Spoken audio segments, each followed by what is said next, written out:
guys ask me for book recommendations constantly, and those of you who have kindly subscribed to my Patreon, you have access to my full library with a 5-star system, a little bit of insight from myself, the kind of book it is.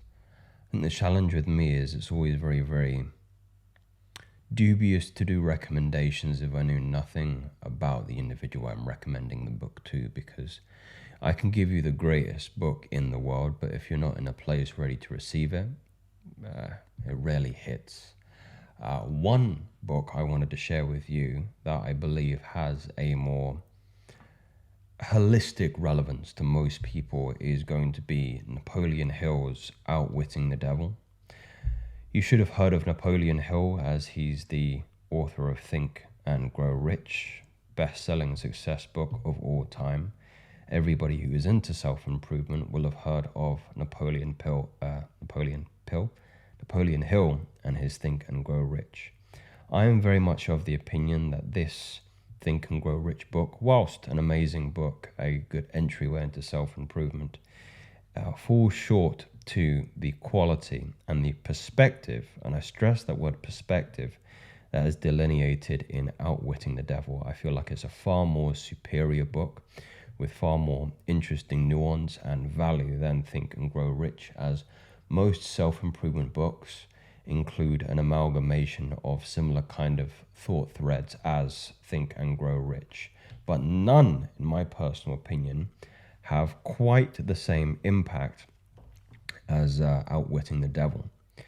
Now, the interesting theme in Outwitting the Devil is the premise is essentially a conversation Napoleon is having with the devil, and the devil has to answer the questions in full honesty and transparency about his work in the world and some of his methods in which would throw you off your center to realizing the greatest version of yourself, God, universe, soul, Atman, Numa. I wanted to read with you an excerpt, just an intro excerpt, and also some of the methodologies that the devil has used in the form of propaganda, flattery, and let's say devious intent in regard to keep you a drifter and not in full consciousness of your mind and of your soul. So, we begin. My greatest weapon over human beings consists of 2 secret principles by which I gain control over their minds. I will speak first of the principle of habit, through which I silently enter the minds of people. By operating through this principle, I establish, I wish I could avoid using this word, the habit of drifting. There is an interesting comedic element in this book, as the devil really doesn't want to give his methods, his answers, his secrets, because once in full realization of the methods, we can start to take action against them. When a person begins to drift on any subject, he is headed straight towards the gates of what you earthbound people call hell. So Napoleon asks, so you've got Q&A, which is how the book is detailed. Describe all the ways in which you induce people to drift. Define the word and tell us exactly what you mean by it. So the devil replies, I can best define the word drift by saying that people who think for themselves never drift. I did a tweet the other day, or a post on X, that really highlighted the element of critical thinking. Critical thinking is lost from the modern world. Most of what you think is thinking is a regurgitated opinion, usually a popular opinion, or an opinion of an individual that you have a high positive emotion or high mental idea of. It's not really your idea. Critical thinking is an amalgamation of several different ideas that form a new thought thread that ties you to a new piece of understanding. It's very, very personal. It is, you know what the key barrier is, and the reason why critical thinking is lost is because it requires effort. It requires conscious effort. It is difficult. Critical thinking is very, very challenging. And you can see here the first words out the devil's mouth is, people who think for themselves never drift. It is not enough to put yourself in an environment where you believe you're conducive to positive material, but it is scrutinizing it. It is questioning it. It is comparing it against contrasting pieces of information. It is using a combination of anecdotal personal experience, scientific literature, and perhaps other people's experience, and let's say a evaluation on the merit or quality or value of the individual that is espousing the particular opinion, and distilling that all together in order to form a new thought thread. That is a very, very brief synopsis of critical thought. While those who do little or no thinking for themselves are drifters. A drifter is one who permits himself to be influenced and controlled by circumstances outside of the remit of his own mind. So he is very heavily swayed and influenced by the external world. And if he is not careful, if he has not done his due diligence in screening and evaluating the things that allow to permeate his mind, he becomes a drifter. That, in essence, is more thinking. It is a conscious form of actually looking at your environment and going, well, what am I watching on TV? How has that influenced my mental state and therefore my opinions about the world and myself, and the emotions that I experience as a consequence of the beliefs that I hold from the knowledge and the information that is being permeated into my psyche?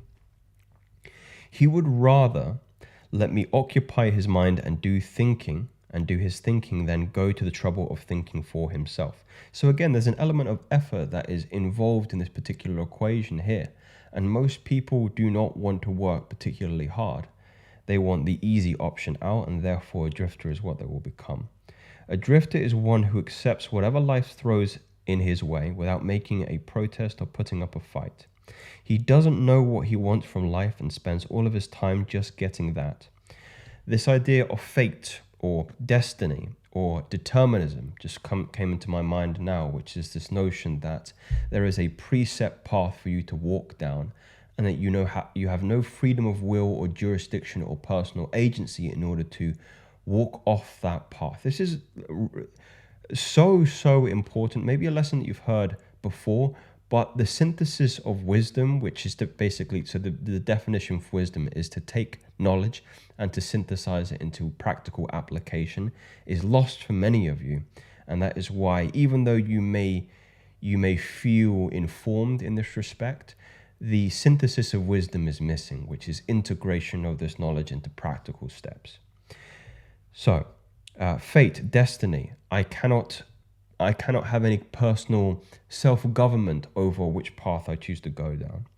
A drifter, in fact, has a lot of options, but they are not his own. Most of them are supplied by the devil.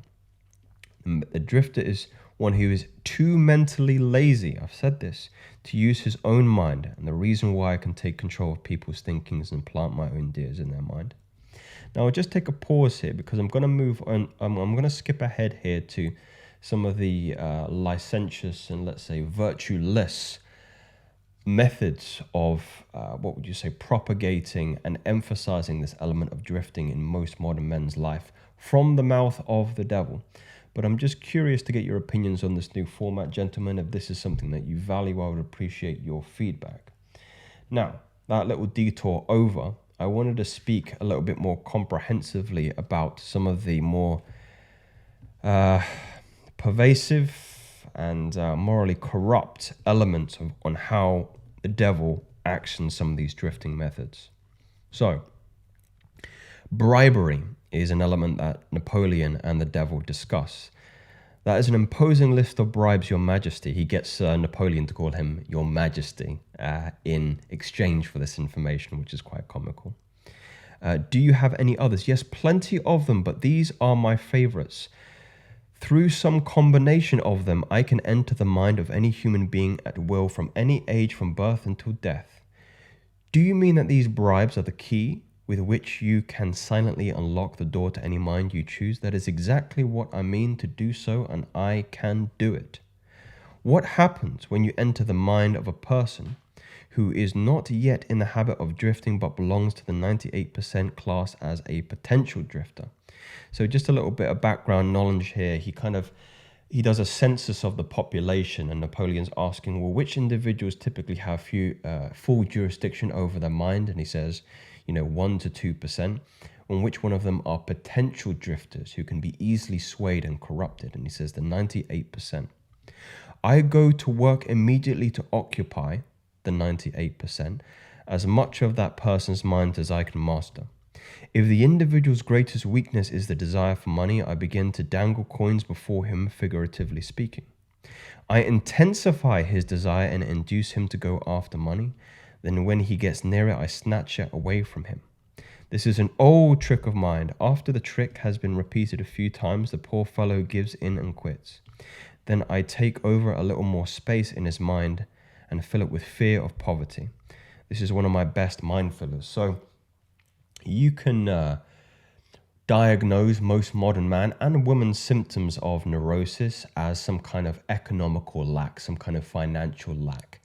Not just the idea, not just the reality of it, but more the idea. It's that if your mind is RAM, the computative powers of a particular device like your phone or your iPad, most people's RAM is occupied by this fear of not meeting financial ends meet. When am I going to pay my rent, my bills, my water, my electricity, all these bits and pieces? Not the reality that you are living now, but more the prospect of lack. So that kind of fruitless internal monologue of ideas that haven't yet come into physical reality is wasted effort, and it begins to spin the wheel of fear. Yes, I admit your method is very clever, but what happens in the victims fools you and gets his hand on a lot of money? You don't fill his mind with fear of poverty then, do you? No, I don't. I take over the space by filling it with something that serves my purpose just as well. If my victim converts his desire for money into large sums, so if this trick hasn't worked, I start to overfeed him with things he can buy with it. For example, I cause him to stuff himself with rich foods. This slows down his thinking capacity, a little nod to fasting here, endangers his heart, his health, and then he starts back on this road of drifting. Then I pester him with intestinal poisoning through the surplus of food he eats. That slows down his thinking and gives him a nasty disposition. So credence to this notion of fasting is promoted here. I've made the point many times that the modern neurosis is a consequence of addition, and the antidote is subtraction. It's not that you have the things that you don't want in reality. In fact, you have too much of the things that you want, such as food, such as what if the victim isn't a glutton? What other follies can you induce in him? If the victim is male, I usually snare him through the sex appetite. Overindulgence in sex starts more men to drift towards failure than all other causes combined. So food and sex being a pivotal weapon in the devil's goal to drift as many as people as possible and to move them into the gates of hell and not the gates of St. Peter. So let me get your personal opinions on if you feel whether or not you are a drifter. Just again to highlight, this is Outwitting the Devil, The Secrets to Freedom and Success by Napoleon Hill. And if you would welcome any more readings, it doesn't have to be Napoleon Hill, but can be anything else from my library. These are not theories today, gentlemen. These are facts. Speak soon.